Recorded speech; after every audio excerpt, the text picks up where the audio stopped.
Welcome to the SMB Community Podcast with hosts Amy Babinchek, James Kernan, and Carl Polachek.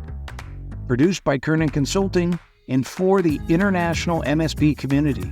We are dedicated to making every IT professional a successful IT professional. Yeah, welcome everybody to the edition of the SMB Community Podcast. I'm kind of excited about what we're going to talk about today. It's a little bit of a departure, I think, but some good information that you're going to glean for this from your business. I'm excited. Hey, as usual, though, let's dive into our question of the week. And, this one actually did not come from a listener. This one I spotted in a user group.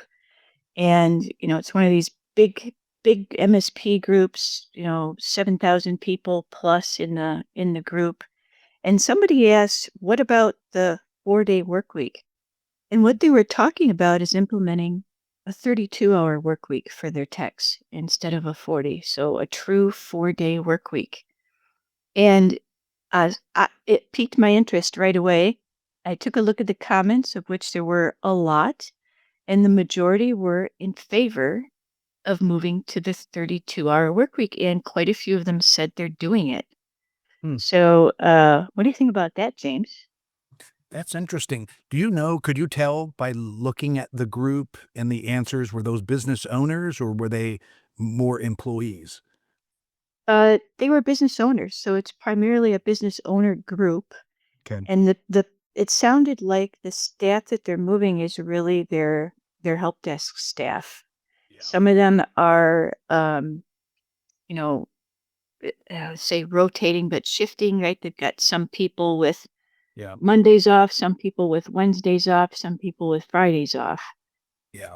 I think that's a creative way to implement it with staggered days, so you get full coverage. But I will tell you, being a successful business owner for years and years, many businesses, especially in today's challenging economic climate, it'd make me really nervous of just saying, "Oh, okay, everybody, we're just going to cut back, 15% of our work hours and just to make it great for you guys, but our competitors are all still going to work 40 plus." I'd be nervous about doing that. So I would say now I would be opposed. I would maybe come up with some creative ways. I like staggering the staff. I'd maybe do 4 10-hour work days instead of, still paying everybody full-time salaries and 32 hours. Maybe only advantage I would see as a business owner is if you are paying people by the hour, which some people would qualify for that. But I don't know. I would just say on the surface level, I would be opposed to it, even though, me, I'm a big fan of the work-life balance. So it's got its pros and cons for sure, but the top level, I'd say I'd be opposed to it. Well, here's what I'd like to see in this is that it says that business owners are looking at productivity and not just punched in hours, right? Because you definitely can't do this if you're not getting max productivity out of those 32 hours. Okay. And one of the problems with a 10-hour or 12-hour day is that productivity does wane. It drops off on those extra hours. So consolidating them and making a longer day, it sounds good, but you don't actually end up getting the same level of productivity out of those 40 hours that you would spread across 5 days. So in my business, we did a similar thing. We called it Summer Fridays. And from Memorial Day to Labor Day, we gave everybody Fridays off. And the reasoning was this. Summer's short. I want everybody to be able to take advantage of it. And, there's a lot of family activities, a lot of things going on in the summer. Business tends to be a little bit slower in the summer as well. Mm-hmm. So that made some of the time available. And the way that my business was structured was really all about your personal productivity. And so while we were off on Fridays, we were not officially closed. So if client contacted, you know, with something serious, you still had to log in and address it. So it was more like you were on call on that day, Okay. right? But definitely don't purposefully schedule an appointment on Friday. Make sure that all the things that need to be done to make Mhm. customers happy are done by the end of the day on Thursday. Yep. And if all that's true, then go and enjoy the sunshine on Friday. Yeah. The way you just worded that right there, I love the summer schedule of that. I think that would be super attractive. Um, the, I tell you, it made me think something that you said I think is really important is tracking the benchmarking the performance. And, Hmm. businesses I had, you were virtual and I was brick and mortar. I had a big fancy office in San Diego, really nice facilities, where we wanted people there. We had a big help desk. I had a big sales team. I had field engineers that were always out in the field. And the reality is I didn't really track hours for them. And they were on an aggressive, both the outside salespeople and the outside engineers that did all the big projects. It was a pay for performance. They all had us draw or a salary, but truth be told, I wanted them at our physical meetings or trainings. That was the only requirement, but it was kinda hands off, especially if they were all making commissions. And, what's interesting about that is I like tracking the benchmarks and making sure all your, those types of employees are making you money. And my philosophy was we had a break-even point for every single employee, and as long as they were once they break past their performance and revenue would break past that break-even point, commissions would turn on. And I used to tell people, it's like, "Look, I just don't break the law. I don't care where you're at, I don't care if you're working or not. If you're making commissions every month, that's what I want. And then it's up to you, if you wanna work 2 days, 3 days, 4 days, 6 days, I don't really care. I just, I wanna reward you for the harder you work." And, that model worked really, really well. We attracted great talent. Now it's a little bit harder nowadays. You can't really do that with a level 1 help desk tech or, an administrator. Commission plans like that are more challenging, but I still think you could do things like that. But, I You don't know. you know, James, you could do things like that, James. I think that's really creative and interesting. Mhm. Definitely if you're a level one help desk and, you're sitting at your desk every day, you may see that as a thing to aspire to in the Right. company, right? I want to move up where I'm more in charge of my time. Like you, I didn't track hours worked. We tracked productivity. Yeah. So, if you needed to take an hour to go to the dentist, go take an hour to go to the dentist. Just don't leave anything hanging. It's a lot of personal responsibility. Those are the people that I hired, and I don't think you can do that sort of 4-hour work week and make it work for your business unless you have employees that have that kind of personal responsibility Right. level, right? They're very high on that. They're very in tune with the business and understand what it is to do a good job. It's not just sitting in your seat. It's about bringing in revenue for the company, getting the work done, keeping customers happy. Yeah. Yeah, that's a good point. And we did some other creative things, just some other outside the box ideas for engineers that were doing more than $15,000 a month in, project revenue. We would actually assign they're allowed to have interns, and we had a big internship program, and, the interns were the ones sitting on the help desk calls, waiting for the help desk support for maybe the software that we're supporting, and they would, I don't wanna say do the grunt work, but they were in the field with the engineers or in the office, learning what the engineers do, but they're really doing a lot of the admin tasks that our high-end, level 3, level 4 field engineers didn't have time to do. And, we did similar things as well with, the outside salespeople. It's like if you weren't doing at least $10,000 a month in gross profit, you are not allowed to leverage the inside sales support. You had to do your own quotes and things like that. So we kinda made it, a model where we attracted and recruited specific people that were highly competitive that wanted to make lots of money. Mhm. This was, 15 years ago since I ran that company, but we did really, really, really well and attracted great talent. And, I don't know if it's quite like that anymore with kind of the post-COVID era. More and more people are used to working remote. That's more important to them.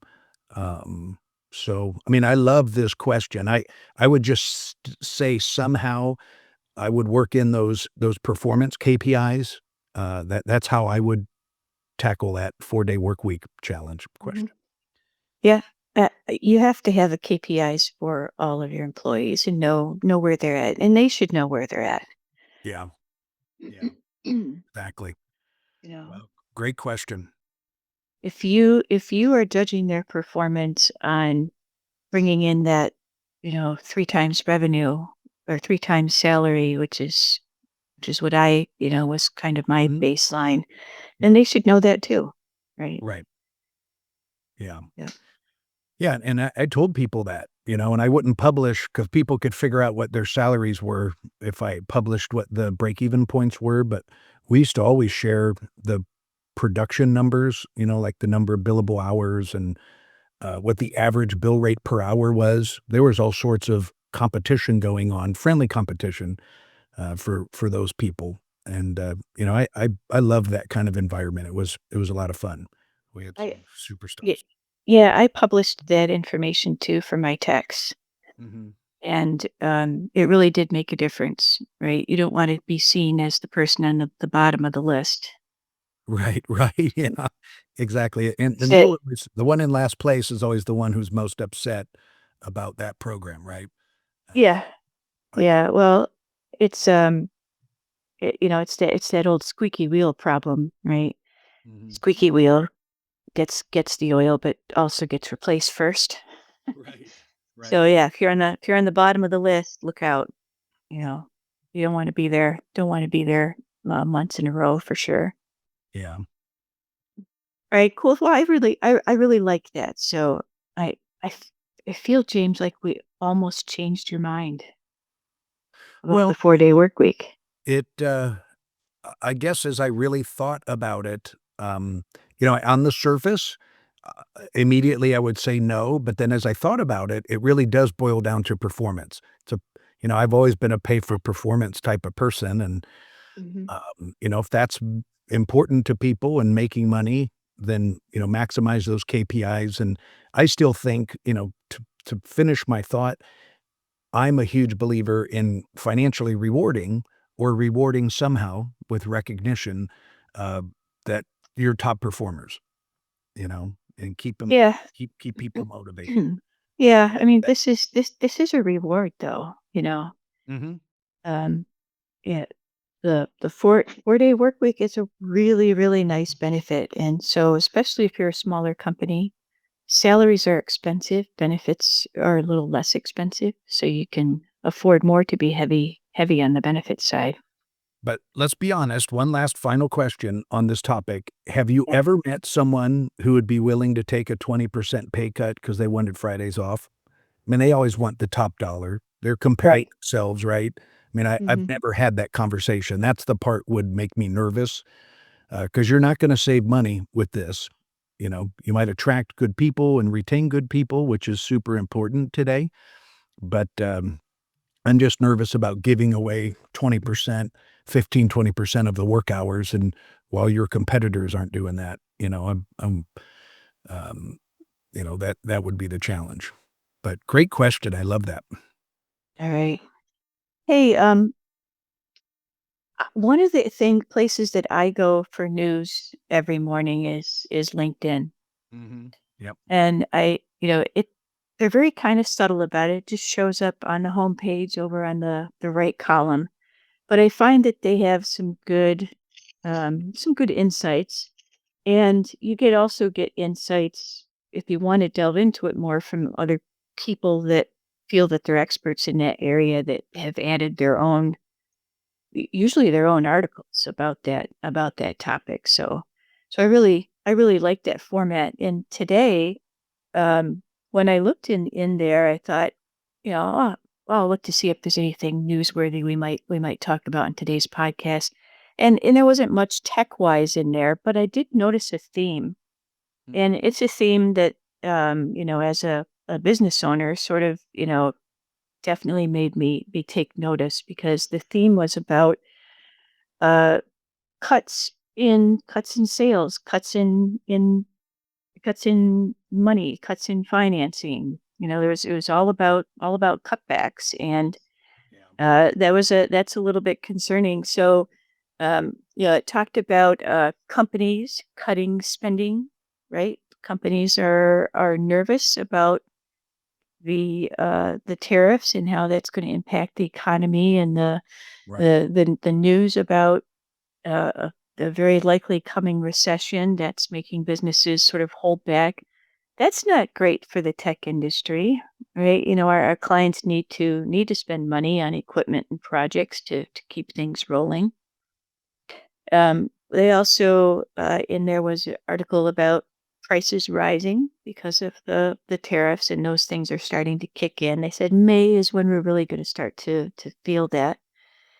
And Amazon noted that they are having many fewer of their vendors sign up for Prime Day coming in July. So that's usually a big time when consumers can save a bunch of money, and it's their big sort of flagship discount day at Amazon. Well, apparently it's going to be much smaller this year. Yeah. And then finally, airlines are saying they're having trouble filling seats. So, good news for consumers. Prices at airlines seating might be coming down for those summer vacations. Bad news for airlines profitability, because consumers don't pay as much as businesses, and businesses are holding back on buying those plane tickets. Yeah. So, just a lot of interesting things about the economy that if you sort of gloss through that list of articles every day, um, helps you keep track of that big picture. Yeah, that's a great point. LinkedIn is a super source for that type of information. I like going to multiple sources and trying to read about what, the economic indicators are and so forth. And I also like just, you and I are at an advantage because we talk to a lot of business owners every week. And every one of our peer group calls, I ask everybody every week. I go, "Hey, how are things going in your economy?" Not the world economy, not the national economy, but your economy. It's Your all personal, isn't it? Yeah, Yeah. yeah, your pipeline. What is your pipeline up? Is it down? And most everybody is reporting that their pipelines are up, or at least the same, comparatively as where it has been historically. Um, and obviously all the MSPs that I work with around the country are all, B2B. They're none of them are true retail. So I can see the consumer confidence going down a little bit based on the economic indicators, but I think on the B2B side, they're still spending money on tech. You just need to hustle out there and make sure you're in the right place at the right time with your clients and in prospects. So Yeah, interesting. I think the tariffs actually had a boost on tech purchases. So I saw a lot of chatter about MSPs going out there and talking to their clients about purchases that they intended to make this year. Go ahead and make those now, Mhm. because of that uncertainty of what might be happening with the prices, and also potentially some chip shortages again, and things like that that could affect prices too. Yeah. So yeah, it is always good to remember that there's the national economy, and then there's your own personal economy, and they can be two completely different things. You have control over your own personal economy, and reminding your clients of things that might be happening in the national economy that could raise prices on on equipment, and that's how you can control your own personal economy, right? Right, right. And I will tell you, it's, you can see that uptick, that short-term boost in the tech economy, because a lot of people are reporting, favorable results on closing big deals, especially when it's connected to, projects and products. Uh, Mhm. that won't last forever, and, I hope and pray that, these trade tariffs get most of at least the big ones get resolved here this quarter. So I'm still optimistic on that. Doesn't make sense for it to go longer. We need to, create deals and keep trade going. But yeah, I think the media has done an amazing job of fear mongering again with people and crushing the consumer confidence. So I did read that, the groceries are all coming down, eggs and bread and all the common stuff, and then, of course, I go to the store this weekend, I'm like, "What? Hey, these guys are wrong," It's still outrageously expensive. I spent over $100 and think I only got, like, 3 things. So Yeah. Yeah, yeah, I saw some of that news too about, grocery prices going down, and then pretty yes. much all the comments were, Where? yeah, not so much, right? Yeah, Not at my grocery store. yeah, not Um, completely in Nebraska yet. yeah, well, I mean, since when do prices go down anyway? Right, Gasoline is a commodity and it sort of bounces around, but your groceries are not that. Once they're up, they're up, and that's it. You just have to get used to the new price. right. Yeah, it's tough.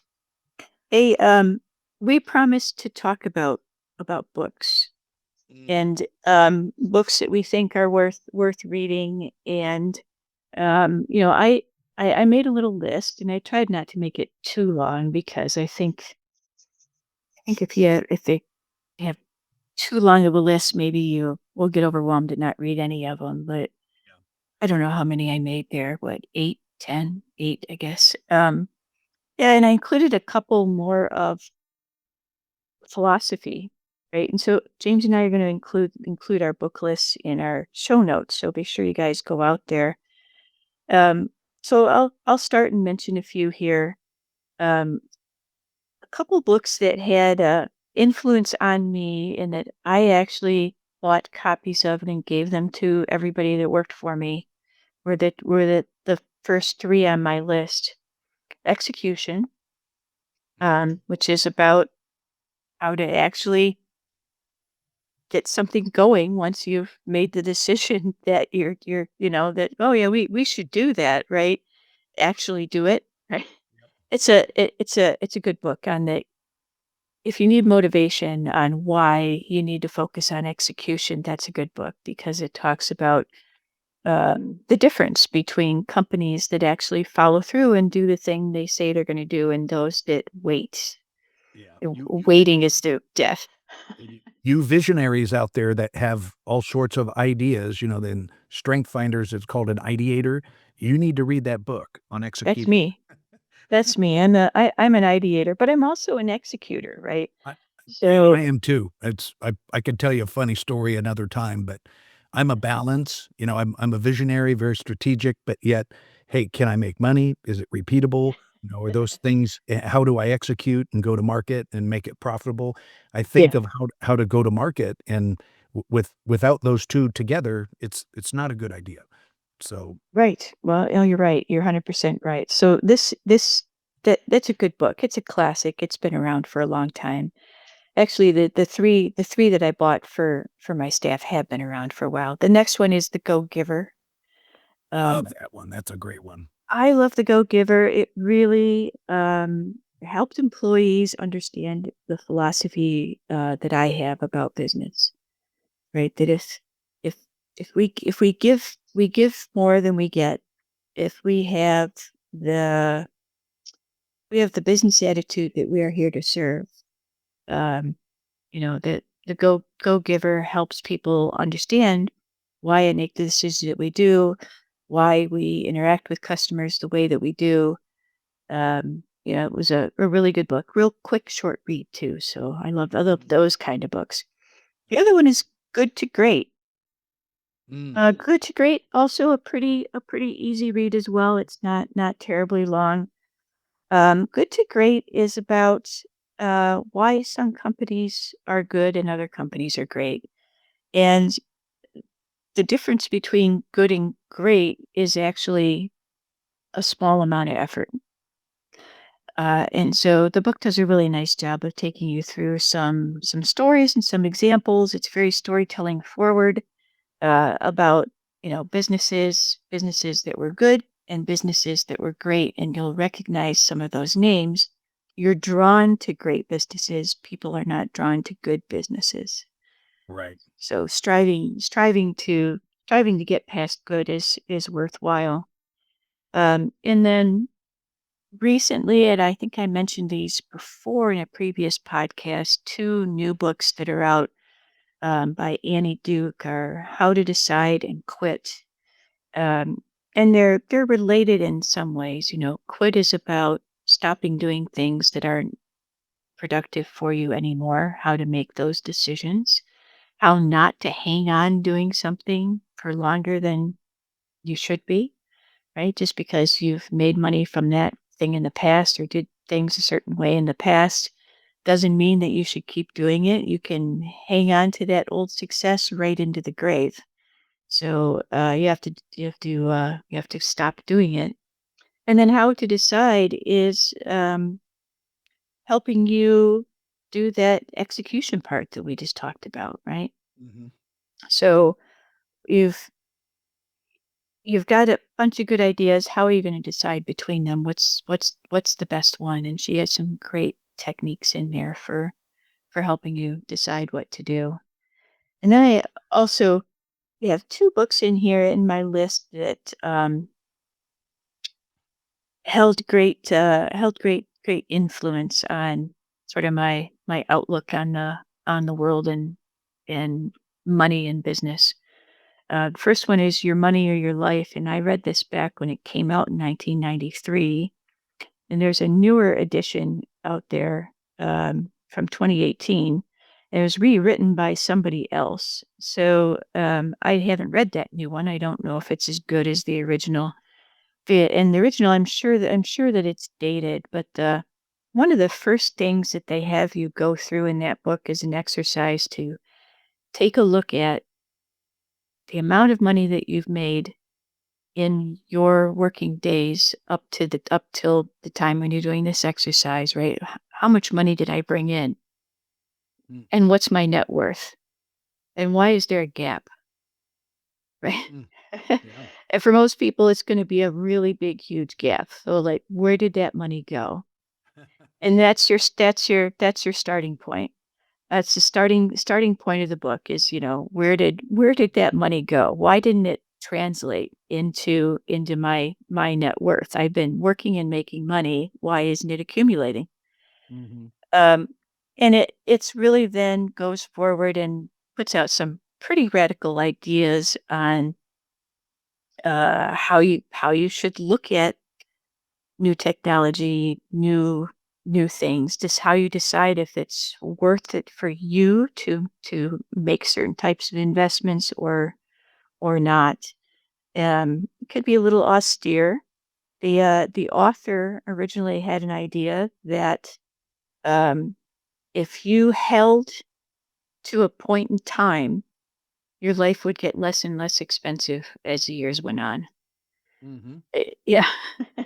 So little bit of a radical idea, but there's also another concept in there called the gazingas pin, um, which I love because you hear this trope, right? It's just become a cliche now of like, well, all you have to do to get wealthy is stop going to Starbucks. Right? You'll save, this many thousands of dollars every year if you just stop going to Starbucks. And this book says, look, we all have a gazingas pin. And, I think if I recall correctly, his gazingas pin at the time, remember this was 93, was buying a new CD from his, favorite band. And he's like, I can't not do it. Right. I have to spend that money. This is what makes me happy. And, Right. so in today's terms, going to Starbucks in the morning and getting a coffee helps make you happy and kicks off your day, spend it, own it, do it, right? You yeah, I agree. Yeah. So, and then finally, a history book, The History of the United States in Five Crashes. This is about the stock market and the five biggest crashes that happened in the USA and how it has shaped our financial industry and how it really shaped our whole country and outlook in the world. And that's a great book. If you've never read anything about the history of the United States, you can get the whole gist of it by just reading that small book. Interesting. Interesting. Couple books I haven't read there, so thanks for that list. My list is similar. I'm gonna do my top 8. I love The Go Giver, virtual high fives, Amy, on The Go Giver. Love Awesome. Yeah. um, and, Good to Great, another super book. That's one of my favorites. Almost any of the John Maxwell leadership books are fantastic. I'm a big John Maxwell fan. I read a lot of leadership books. He's one of my favorite authors. And then some other business wisdom that we haven't talked about. Gino Wickman wrote a book called Traction. We've talked about EOS on the program before. Big fan of Traction. So I loved that book series. Atomic Habits is another good one.